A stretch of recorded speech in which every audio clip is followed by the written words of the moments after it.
Bonjour Ouais, à c'est toutes et bon. Non, non, tous, non. bienvenue à ce nouveau webinaire consacré à l'hypertension artérielle du chat et aux lésions oculaires et rénales qui y sont associées. Je me présente une fois de plus, je suis Cécile Collignon, je suis vétérinaire et responsable technique chez Seva. Aujourd'hui, et comme toutes les fois précédentes, j'ai le plaisir d'être accompagnée de Laurent Bouana, spécialiste en ophtalmologie, et Célia Maringue, qui exerce exclusivement en ophtalmologie, tous deux à la clinique vétérinaire Ophthavet à Paris. Alors, ce webinaire fait suite au précédent qui a eu lieu au mois de mars, qui est toujours disponible en replay si vous le souhaitez.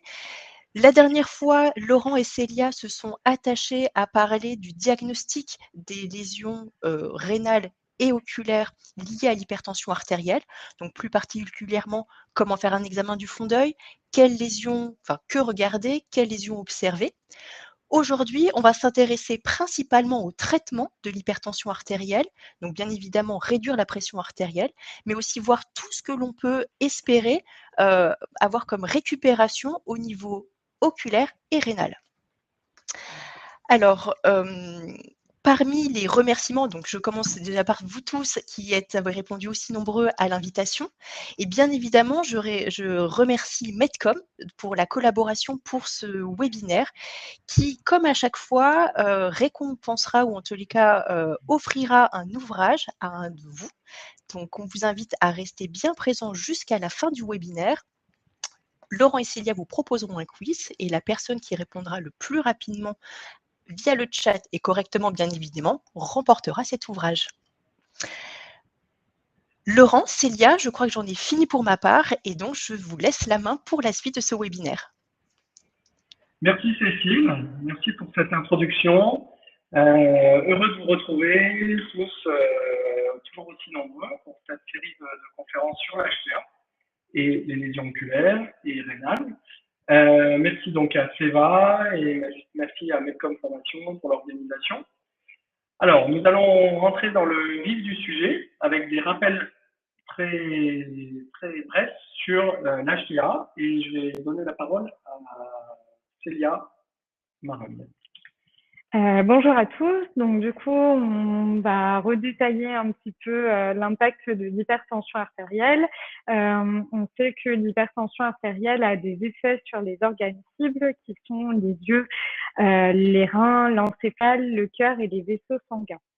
La classification de l'hypertension artérielle va se faire en fonction du risque d'atteinte des organes cibles. Et vous avez un tableau récapitulatif qu'on avait précédemment évoqué qui vous détaille cette classification. Lorsque la pression artérielle est inférieure à 140, on parle d'animal normotensif avec un risque de lésion des organes cibles qui est minimal. Entre 140 et 160, le stade est pré-hypertensif et le risque de TOD est faible. Entre 160 et 180, on a un animal qui est hypertendu avec un risque de TOD modéré. Et lorsqu'on dépasse les 180 mm de mercure, on a un stade hypertensif sévère avec un risque de TOD qui est élevé. Concernant la prévalence des lésions oculaires, elle est relativement importante puisque ça représente 58 à 83% des chats hypertendus. Et dans les causes d'hypertension, vous avez donc la maladie rénale chronique et on sait que 75% des chats hypertendus présentent une MRC. Donc, on voit bien, étant donné la forte prévalence des lésions oculaires, l'intérêt du fond d'œil dans le suivi de l'hypertension afin de diminuer le risque de lésion des organes. Je vous présente ici une étude récente de Sirla et ses collaborateurs de 2021 qui ont réalisé en fait un grading, une classification des lésions au fond d'œil. Vous avez donc le grade qui va de 0 à 4 et ils ont étudié plusieurs paramètres, la tortuosité des vaisseaux et le rétrécissement des artérioles rétiniennes, la présence d'hémorragie rétinienne, la présence d'un décollement de rétine ou d'hémorragie vitréenne. Le grade 0, donc c'est une étude qui est prospective et le grade 0 correspond à des chats hypertendus mais qui ne présentent aucune anomalie au fond d'œil. Le grade 1 correspond uniquement à des anomalies vasculaires et le grade 2 correspond donc à des anomalies vasculaires mais associées à des hémorragies rétiniennes qui sont soit peu étendues, soit peu nombreuses et des décollements de rétine bulleux. Comme vous pouvez l'observer sur la petite photo juste ici, ça correspond à ça, des décollements de rétine bulleux. C'est moi qui fais une bêtise. Pour le grade 3, effectivement, ça reprend le grade précédent, mais les hémorragies rétiniennes sont plus importantes, donc modérées ou sévères. Le décollement de rétine est partiel et on peut rencontrer des hémorragies vitréennes. Et le grade 4 correspond au grade précédent, mais avec un décollement de rétine qui est complet. Dans cette étude, il a été prouvé qu'il y avait que la sévérité des lésions au fond d'œil était corrélée à la valeur de la pression artérielle.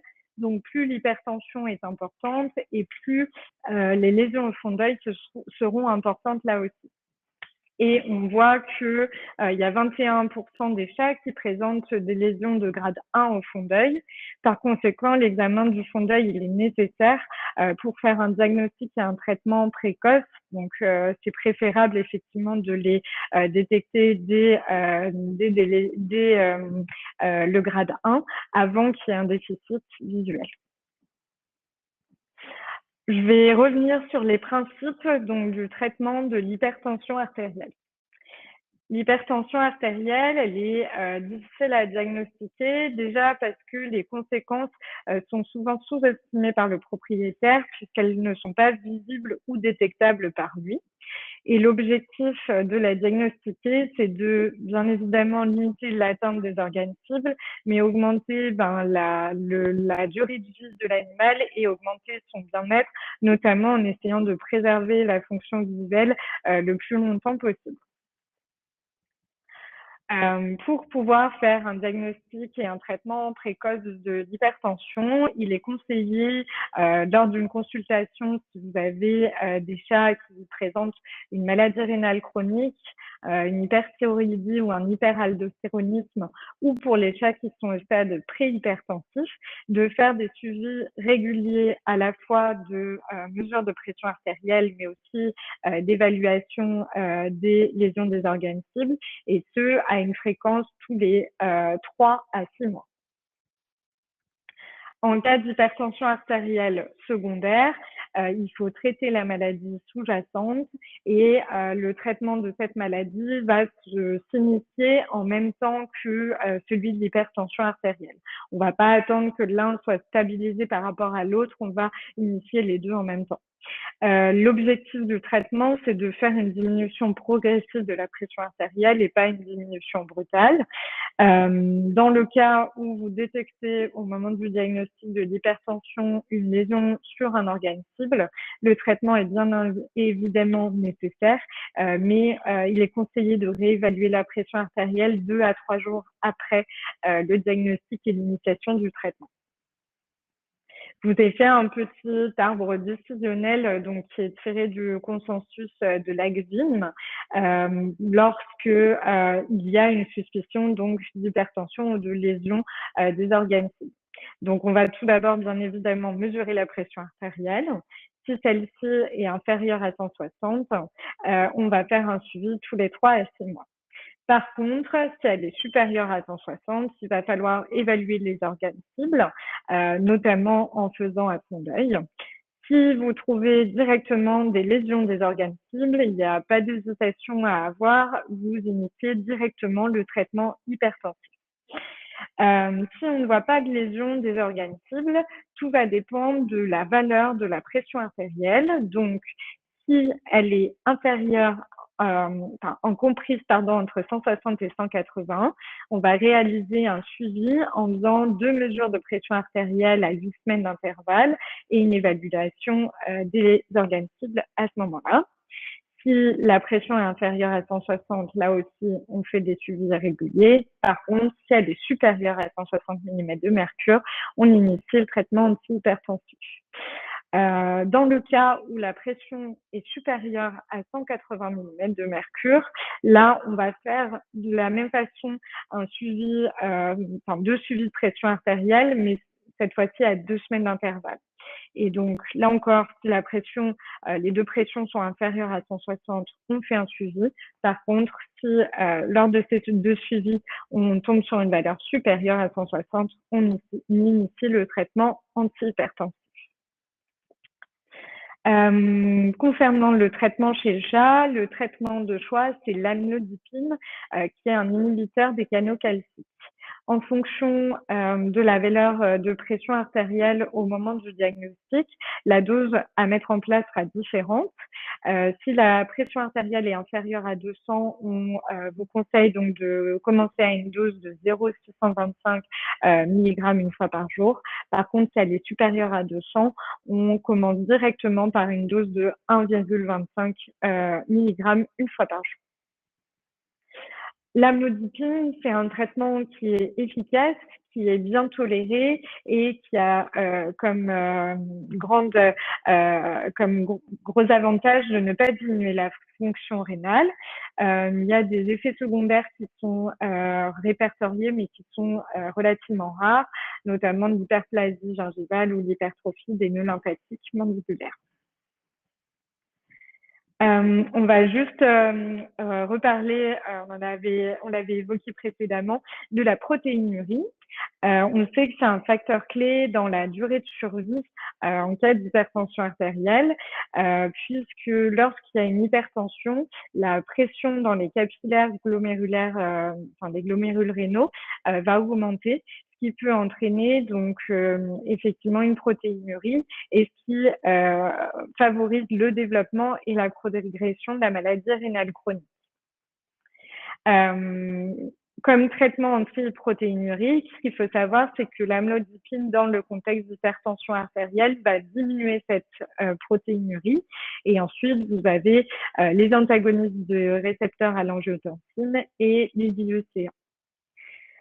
Le RPCU, on va le déterminer après stabilisation de la pression artérielle, puisque comme l'amlodipine a effectivement un rôle antiprotéinurique, un effet antiprotéinurique, certains chats, après stabilisation de la pression artérielle, ne sont plus protéinuriques.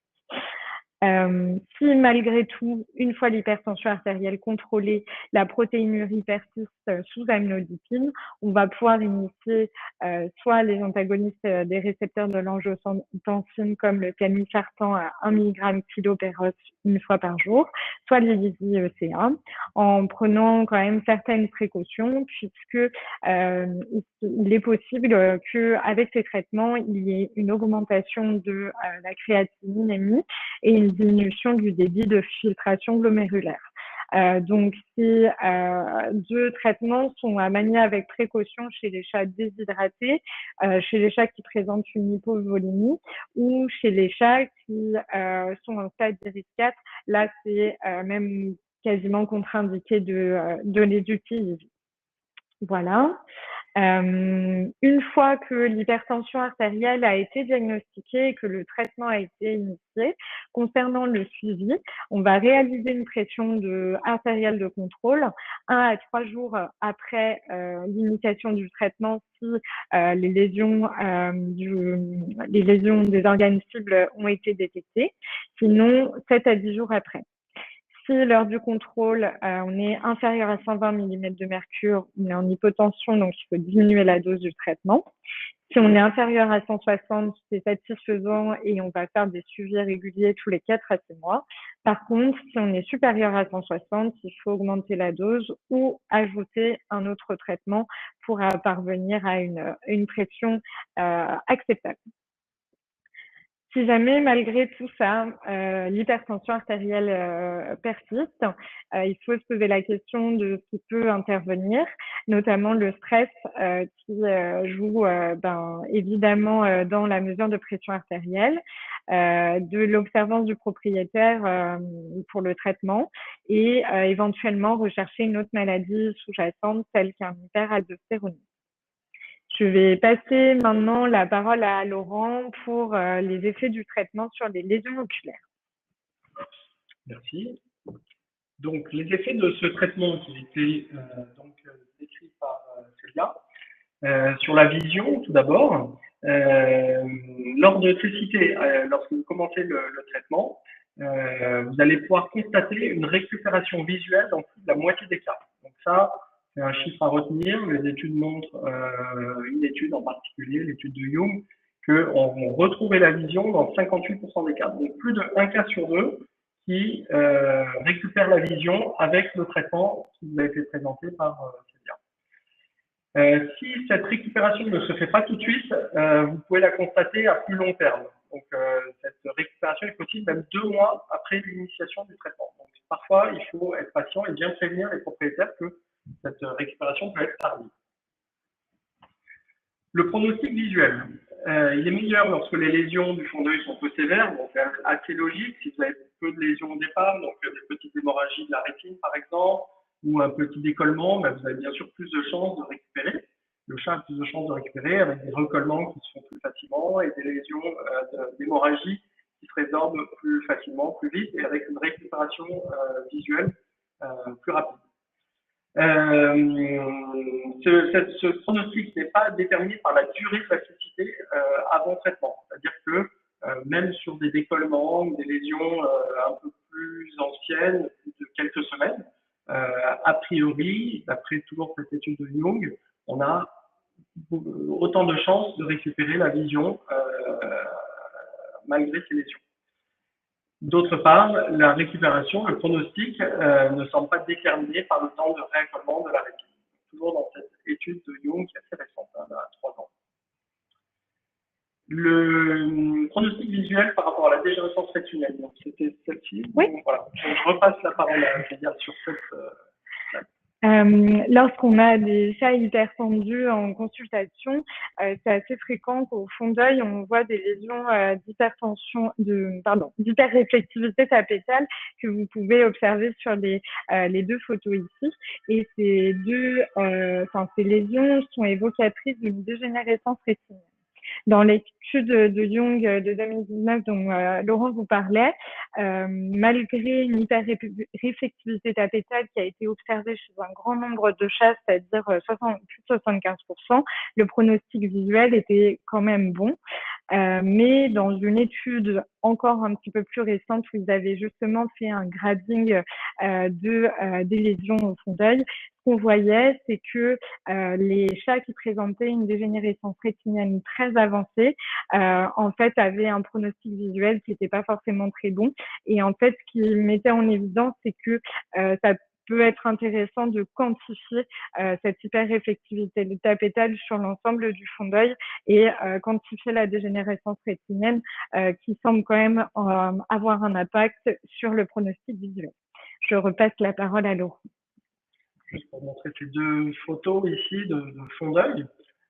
L'ophtalmoscope, vous voyez donc l'ophtalmoscopie indirecte, où l'on voit ici une dégénérescence de rétine qui est plutôt récente, des hémorragies vitréennes à ce niveau-là. On a encore des vaisseaux rétiniens visibles, donc c'est une dégénérescence qui est plutôt débutante et donc associée à ces lésions hémorragiques que vous voyez ici. Et ici, par contre, une atrophie de rétine bien plus avancée, qui peut se produire après quelques mois ou quelques années après ces lésions rétiniennes que nous avons vues ensemble. Vous voyez ici l'hyperréflectivité tapétale et la diminution de la vascularisation rétinienne. L'évolution des lésions du fond d'œil sous amlodipine. En moyenne, on a une amélioration à peu près en 30 jours. Donc, vous avez constaté l'hypertension avec des lésions hémorragiques ou de décollement de rétine. Vous mettez sous amlodipine et en moyenne, c'est 1 mois que vous allez constater l'amélioration visuel et la diminution des lésions. Donc retenez ce chiffre de environ 30 jours, donc c'est 36 jours hein, dans cette étude de CIRLA, mais en moyenne 1 mois avant d'avoir une récupération, en moyenne. L'amélioration peut se faire beaucoup plus tôt, dans 90% des cas, et après 1 an, dans 91% des cas. L'efficacité donc de la monolipine sur les lésions du fond d'œil secondaires à l'hypertension a été donc bien prouvée avec cette amélioration relativement rapide. Le réaccolement de la rétine. Souvent, lorsqu'on a des rétines très décollées, comme celle que l'on voit ici, donc là, on a l'ophtalmoscope, ici, à l'échographie, vous voyez ce décollement là, à ce niveau-là. Qu'est-ce qui se passe? Ah oui, pardon, la souris n'était pas visible, je suis désolé. Ici, vous la voyez, donc ici, à l'ophtalmoscope, vous voyez un décollement rétinien complet, hein, on les voit presque à l'œil nu, il n'y a même pas besoin d'ophtalmoscope. Vous voyez, avec cet aspect un peu festonné, donc la rétine complètement décollée. Ici, à l'échographie, on voit cette rétine encore complètement décollée, avec la seule attache au niveau du nerf optique, voilà, avec cet aspect en aile d'oiseau assez caractéristique. Et des fois, on peut avoir des décollements beaucoup plus petits. Donc ça, on l'avait vu hein, lors des précédentes présentations, un tout petit décollement de rétine à ce niveau-là, donc secondaire à l'hypertension. Donc ces décollements peuvent être traités donc avec le traitement hypotenseur. On peut avoir une amélioration et on constate que dans 2/3 des cas à peu près, on a un recollement de la rétine. Donc voilà, 69% des cas dans l'étude de Young qui montrent que on a un recollement de rétine. Donc c'est vraiment intéressant parce que même lorsqu'on a des décollements très importants comme celui-ci, on peut constater des recollements en moyenne à 1 mois. Donc dans 30% des cas en moins de 3 semaines, entre 3 semaines et 2 mois, 23% des cas, donc à peu près la moitié des cas là qui recollent, et à plus de 2 mois, 17% des cas. Donc lorsque vous avez des décollements, partiels ou majeurs, 2/3 de chances d'avoir des recollements de rétine. Et ici, vous avez ceci en image. Donc voilà, après traitement, avant traitement, pardon. Donc on voit un décollement rétinien complet à ce niveau-là, chez ce chat. Et 1 mois après le traitement, vous voyez le recollement complet de la rétine. Donc dû à la baisse de la tension artérielle. Donc recollement et la vision qui réapparaît. Voilà un autre cas, décollement rétinien complet ici, avec la tache au niveau du nerf optique, et ici un recollement que l'on constate bien à l'échographie. Les dysphémas, pareil, on a une bonne résorption de l'hémorragie, on l'avait vu lors de la première conférence. Vous avez ici donc un dysphéma très important, c'est une hémorragie de la chambre antérieure. Voici 1 mois après le traitement, une bonne diminution de l'hyphéma et une quasi-disparition au bout de 2 mois. Au final, donc le pronostic visuel, il est bon à moyen et long terme chez les chats hypertendus, même lorsqu'il y a un décollement de rétine, même complet, même lorsqu'il est très avancé, car souvent, on entend que lorsque le décollement de rétine est complet, très avancé, il n'y a quasiment pas de chance de retrouver de la vision et d'avoir un recollement. Eh bien non, donc dans 2/3 des cas, vous pouvez avoir des très bons résultats à 1 mois ou plus. Hein. Il ne faut pas hésiter à patienter plus qu'1 mois. Peu ou pas d'impact de la durée de la cécité et du temps de réattachement de la rétine. Et bien sûr, lorsque les lésions sont moins sévères, on a un meilleur pronostic visuel. D'où l'intérêt du diagnostic précoce avec l'examen du fond d'œil chez ces chats dans le cadre du dépistage. Je repasse la parole à Célia pour l'effet du traitement sur la maladie rénale chronique. Donc, on a évoqué tout à l'heure que la protéinurie avait une importance sur la durée de survie. C'est ce qui avait été prouvé dans l'étude de Jepson et ses collaborateurs en 2007. Vous avez donc sur ce graphique donc en ordonnée la proportion des chats qui étaient vivants et la durée de survie en abscisse. Et en fait, les différentes courbes, vous retrouvez donc sur la première courbe les chats qui ont ART RPCU inférieur à 0,2. Sur la courbe d'en dessous, ceux qui ont un RPCU entre 0,2 et 0,4. Et la courbe d'en dessous, ceux qui présentent une protéinurie importante supérieure à 0,4. Et on voit bien effectivement que la durée de survie et la proportion des chats vivants n'est pas du tout la même. Et donc, voilà, c'était pour illustrer que la protéinurie est un facteur clé pour la durée de survie. Dans cette étude, ils ont donc essayé de voir l'impact du traitement sur la protéinurie. Donc, vous avez le RPCU médian au moment du diagnostic de l'hypertension et on voit qu'après traitement, il est plus faible. On est passé de 0,31 à 0,21. Et sur les 3 dernières lignes, vous avez la même chose, c'est-à-dire les modifications du RPCU après traitement. Donc, pour les chats qui ont un RPCU inférieur à 0,2, il n'y a pas une énorme variation. Pour les chats qui ont un RPCU entre 0,2 et 0,4, on a une diminution de moins 0,07. Et pour les chats qui présentent donc une protéinurie avec un RPCU supérieur à 0,4, on a une diminution nette avec moins 0,28. Donc, l'amlodipine permet une diminution du RPCU de 0,12 en moyenne. Et donc, on voit bien que l'initiation du traitement antihypertenseur a un effet sur la diminution de la protéinurie chez les chats MRC hypertendus.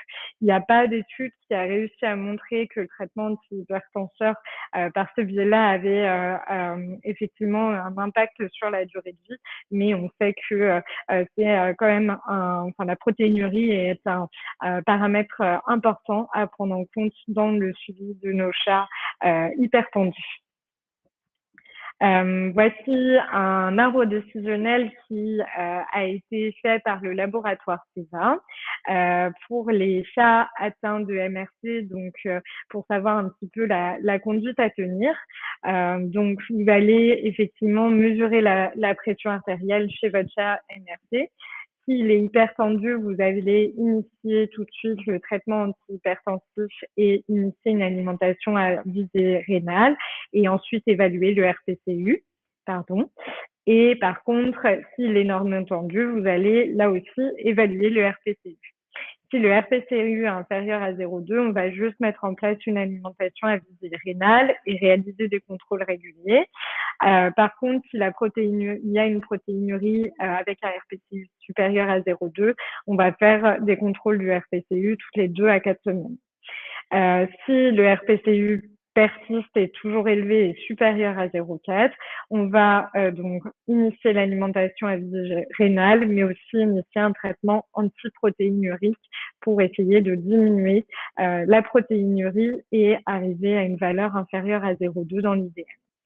Si le RPCU est dans la limite entre 0,2 et 0,4, on va réaliser plutôt des contrôles, mettre en place le régime alimentaire à visée rénale et faire des suivis réguliers de pression et de RPCU.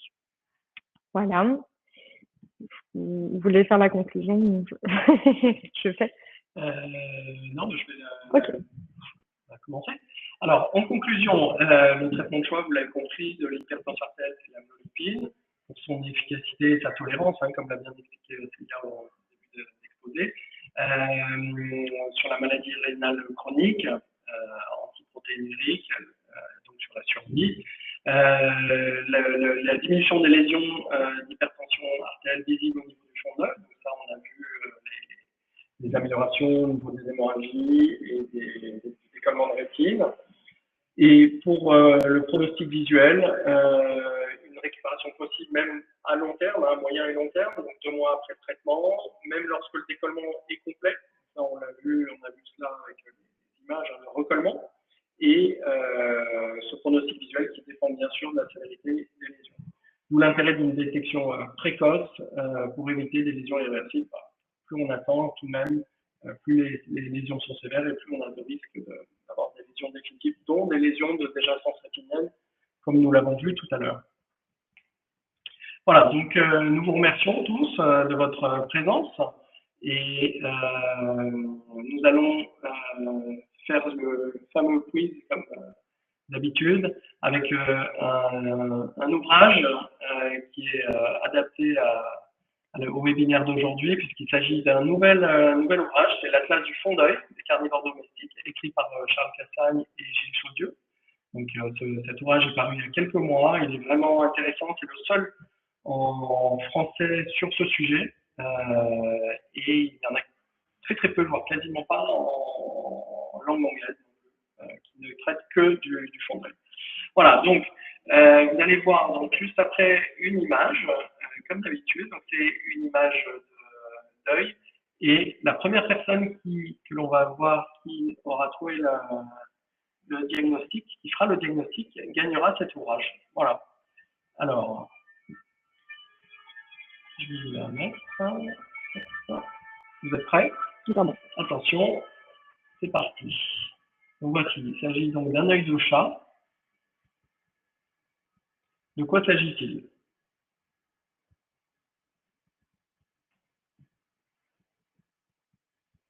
Il n'y a pas trop de réponses. Alors voilà.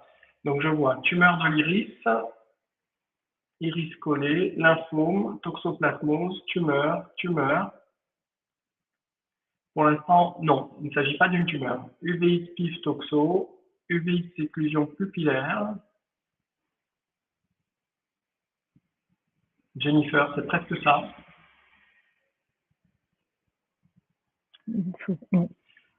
Très intéressant, Philippe, misdirected outflow, non. Uveitis iris bombé, Candice, presque ça aussi. Hémorragie, IFEMA, 2 mois après traitement. Olivier, c'est presque ça, mais c'est pas 2 mois après le traitement. Bon, les réponses sont assez bonnes. C'est vrai qu'il y a un iris qu'on peut considérer comme bombé. Il y a de l'uvéite, il y a de l'inflammation. Hémorragie chambre antérieure. Bon, c'est pas vraiment un IFEMA. Hémorragie, iris en tomate. Ouais, vous avez tous, ouais, bloc populaire. Il y a du vrai, hein. Corps étranger, non. Destination, oui. Uvite hypertensive. Alors, c'est pas ce qui prédomine, l'uvite, hein. Alors, je ne sais pas si je peux voir qui est le plus proche de la bonne réponse, parce que c'est un peu plus compliqué que d'habitude où c'est tout blanc, tout noir. Là, il y a, dans ce que vous dites, il y a du vrai, hein. Il y a l'uvite, mais c'est pas ce qui prédomine.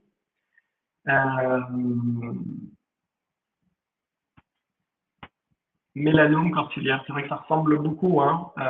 C'était un peu le piège, c'était de penser qu'il s'agissait d'une tumeur, hein. On a l'impression ici, en effet, alors c'est une image, on ne voit pas en 2D, on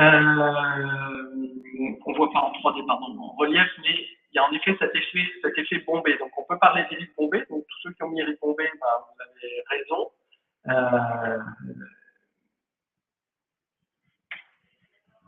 Mais IFEMA, donc c'est vrai qu'il y a un petit IFEMA. Bon, il y a beaucoup de bonnes réponses, je vais vous expliquer pourquoi. Mais, parce que c'est vrai qu'il y a des synéchies, il y a un iris bombé, mais la personne qui se rapproche le plus, je dirais que c'est Olivier B. Voilà, hémorragie, IFEMA. Pourquoi? C'est que ici, en fait, on peut penser à une tumeur. C'est vrai que beaucoup ont répondu tumeur, et c'est vrai qu'on voit cet œil pour la première fois. À l'examen, on peut penser à un mélanome, hein, avec cet aspect un peu noir au niveau des risques, déformé, en relief, mais c'est un piège. En fait, il s'agissait d'un chat hypertendu. Donc là, à aucun moment j'ai vu hypertension. C'est ça que j'attendais. S'il y avait quelqu'un, ou ça, j'ai vu une hypertensive. Non, bon, on refera l'historique.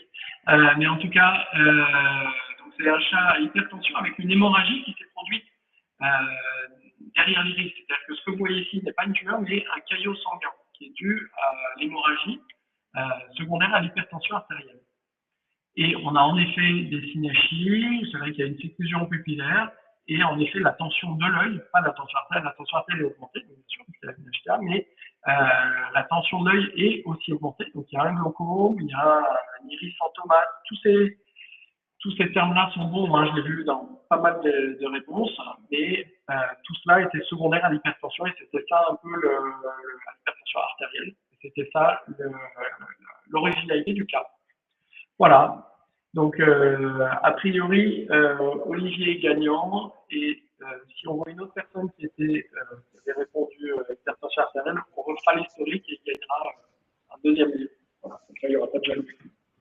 Merci et d'avoir été nombreux aujourd'hui. Et je vous dis à bientôt en septembre, le 15 septembre, pour la dernière conférence liée à l'hypertension artérielle, où nous aborderons puisque là nous avons vu le diagnostic, comment examiner donc les chats hypertendus, et nous avons vu aujourd'hui le traitement, est-ce qu'on peut attendre du traitement, et en septembre nous verrons des cas cliniques. Voilà, ce sera encore plus pratique avec des cas cliniques qu'on passera en revue pour montrer comment diagnostiquer et comment traiter au travers de cas. Cécile, oui, les questions, et puis après on passera. Alors, les questions. Alors, pour l'instant, je n'ai vu qu'une question, c'est le diapo sera-t-il disponible? La réponse est oui. Enfin, si c'est le diaporama, oui, effectivement, il sera disponible. Alors, je n'ai pas vu de questions jusqu'à présent, mais peut-être que je vais vous en lancer une tout de suite, enfin, vous en proposer une. Finalement, dans le traitement des lésions oculaires liées à l'hypertension artérielle, est-ce qu'il y a des situations qui nécessitent des traitements oculaires en plus du traitement systémique? Bonne question. Oui, en fait, on peut, lors de lésions oculaires, on a vu d'hémorragie en particulier, on peut adjoindre un traitement local, en effet. Lorsque les lésions sont postérieures, c'est-à-dire lors d'écollement de rétine, d'hémorragie vitréenne ou rétinienne, le seul traitement, c'est le traitement de l'hypertension artérielle. Pas besoin d'adjoindre de traitements locaux. Par contre, lorsque vous avez des IFEMA, des UVI, c'est justement donc le cas que l'on vient d'aborder, là où on a vu qu'il y avait possibilité de glaucome, hein, on l'a évoqué, dû à cette synéchie à ce niveau-là, et le iris bombé. Lorsque vous avez une uvite aussi qui peut être associée, dans ce cas-là, on peut associer un traitement local, donc soit anti-inflammatoire lors du uvite, soit anti-glycomateuse, donc un hypotenseur, mais de l'œil, hein, pas hypotenseur artériel, hypotenseur de l'œil, type COSOP chez le chat, pour faire baisser la tension. Voilà, parce qu'on peut avoir un glaucome et une uvite associée à ces lésions hypertensives. De l'atropine s'il n'y a pas de glaucome, s'il y a une uvite. Donc, utiliser des colliers pour avoir une hydriase si vous avez une uvite antérieure avec un schéma pour justement éviter les synéchies comme on les voit sur la photo, de mettre en place soit de l'atropine, soit des équivalents pour dilater la pupille, bon, des anti-inflammatoires locaux. Voilà. Atropine, tout à fait. On traite l'uvite ou le glaucome associé. Et après, une bonne question. Pardon. Non, en fonction de la cause de l'hypertension artérielle, on peut utiliser, s'il n'y a pas de maladie rénale chronique, éventuellement des anti-inflammatoires féroces, mais voilà, c'est à moduler. On sait qu'il y a beaucoup de chats hypertendus qui présentent une maladie rénale chronique, donc c'est pas, voilà, c'est adapté en fonction du cas. Et qu'en est-il chez le chien? Est-ce que c'est pareil? Pour le traitement, du coup. Alors, j'imagine, puisque j'ai juste la remarque chez le chien. Ah oui, pardon. On l'avait évoqué lors du premier webinaire, si je ne me trompe pas. C'est le chien, on privilégie en priorité les IECA pour le traitement de l'hypertension artérielle. Alors, une question de Christophe. Une cliente m'atteste que son chat à maladie rénale chronique et avec une tension à 280 revoit avec un demi amodip. Est-ce possible? Toujours si c'est possible. Hein. Non, mais tout dépend des lésions associées. Je pense que là, pour pouvoir vraiment répondre, il faudrait savoir s'il y a des lésions associées ou pas, s'il y a un décollement de rétine, s'il y a encore des hémorragies. Mais bon, si la tension reste très élevée à 280, c'est vrai que ça paraît quand même peu probable d'avoir une amélioration au niveau du fond de l'œil ou du hémorragie, mais peut-être qu'il était encore à plus que 280 et qu'il a été amélioré, mais ça paraît quand même peu probable. Qu'est-ce que tu en penses? Bon, tout est possible après. Voilà. Il y a une question. Est-ce qu'il y a encore un autre médicament systémique que les 3 présentés lors de la présentation? Si pas de réponse au traitement avec combinaison des autres médicaments. Chez le chat, on va privilégier quand même les 3 groupes de médicaments dont on a parlé. Les autres types de médicaments sont rarement utilisés. Après, encore une fois, tout dépend de la cause de l'hypertension et là, il faut adapter aussi. Moi, j'ai eu un cas où j'avais pas une bonne réponse avec les combinaisons de médicaments qu'on avait faites. On a tenté donc avec Charlotte Miesbach de mettre en place un autre antagoniste inhibiteur des canaux calciques qui s'appelle l'ercanidipine. Mais par contre, j'ai pas trouvé de publi. J'ai refait un peu de biblio et j'ai pas scientifiquement de preuves à vous apporter que ça marche aussi, même si c'est dans le même groupe que l'amlodipine.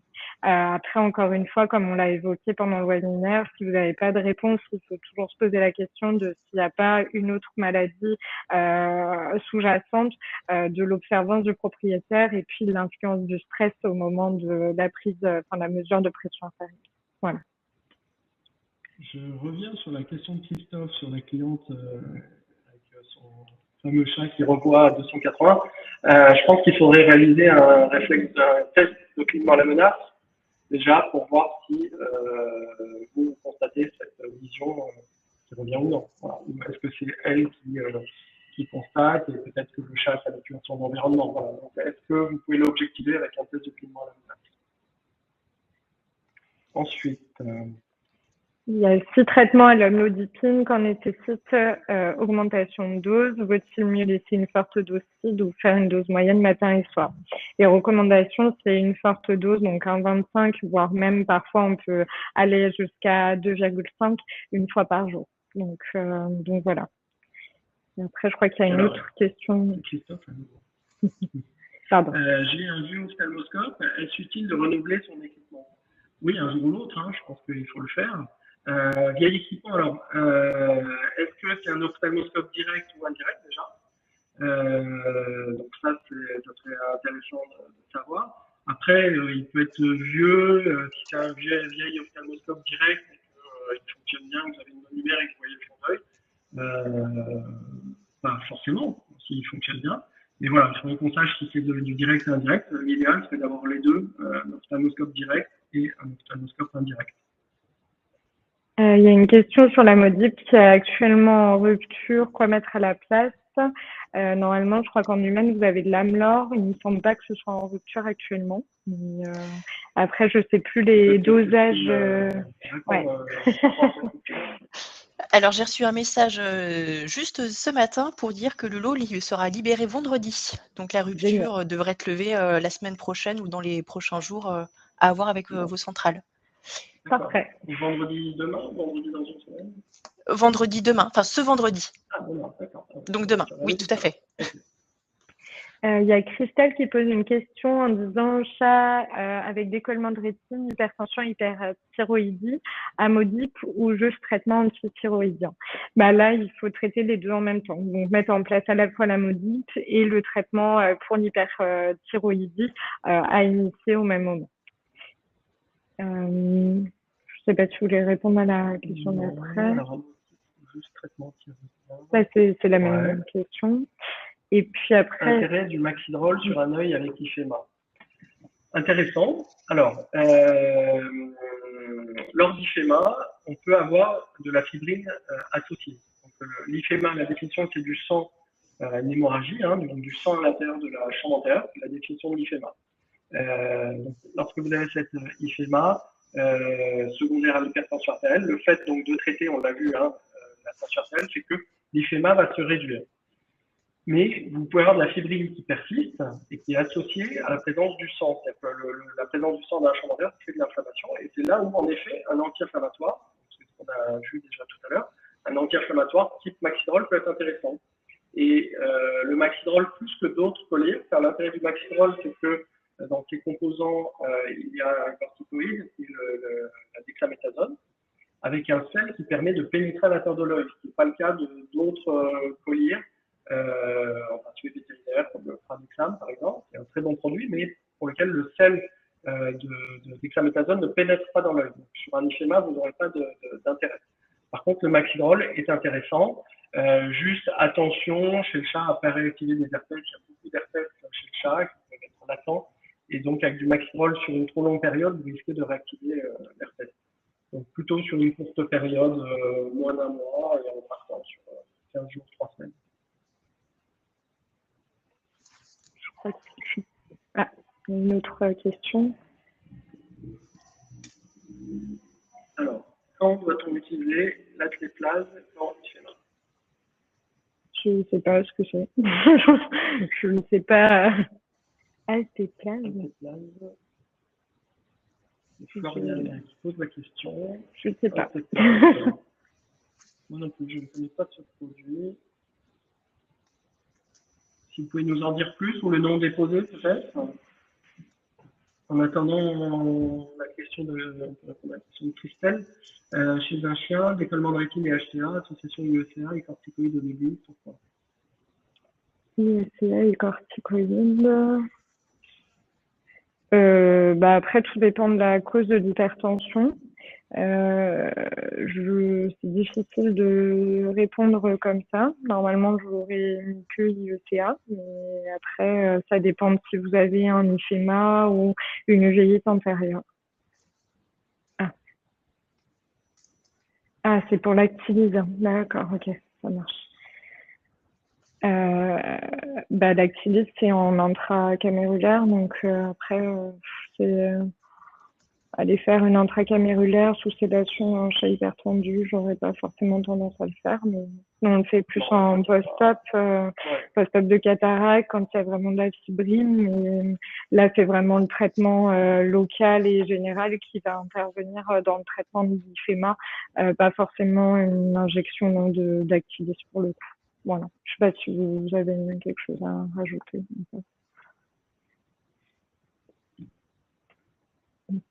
Oui, ventilateur, d'accord. Je connaissais pas ce qu'ils m'ont déposé, ouais. Alteplase, non. On parle souvent d'activateur de plasminogène, oui, donc on utilise en effet pour éviter la formation de caillots ou de fibrine dans la chambre antérieure. Donc c'est vrai qu'on l'utilise, désolé, on n'avait pas fait le rapprochement, mais on l'utilise pas mal en injection intracamérulaire, mais plutôt sur des post-opératoires, en effet, de chirurgie intraoculaire pour éviter diminuer la formation de fibrine et de caillots en intracamérulaire, mais pas particulièrement les uveites, la fibrine n'est pas suffisamment, en général, suffisamment importante pour nécessiter ce type d'injection.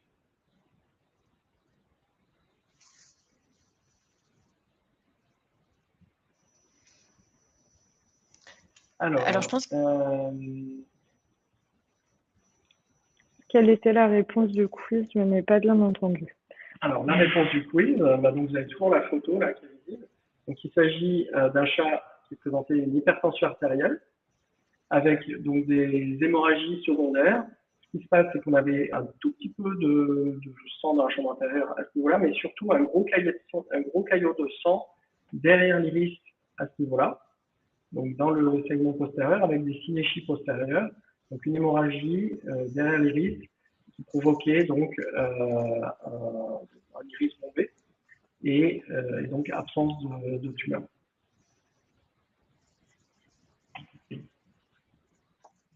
Je crois qu'il y a Floriane qui avait posé une question sur pas forcément lors d'iphéma. Je ne sais pas si on reparle de l'activateur du plasminogène ou pas, mais je crois que vous avez. Pas forcément lors d'iphéma. Oui, ouais, c'était pour. Ok, donc je pense qu'on a répondu à la question. Oui, donc non, pas forcément lors d'iphéma. Pas systématiquement, c'est vraiment lorsque on a plutôt beaucoup de fibrine. Bon. Très bien. Eh bien, je pense qu'on a répondu, enfin, vous avez répondu à toutes les questions. Je vous propose donc de clôturer ce webinaire maintenant. Donc, merci encore Célia et Laurent. Merci à tous pour votre participation et votre implication dans ce webinaire. Et puis, on vous dit rendez-vous donc le 15 septembre prochain, où on clôturera ce cycle sur l'hypertension artérielle, les lésions oculaires et les lésions rénales sous forme de cas cliniques. Vous aurez bientôt toutes les informations à ce sujet. Je vous remercie et je vous dis à bientôt. Merci, à bientôt. Au revoir. Bonnes vacances.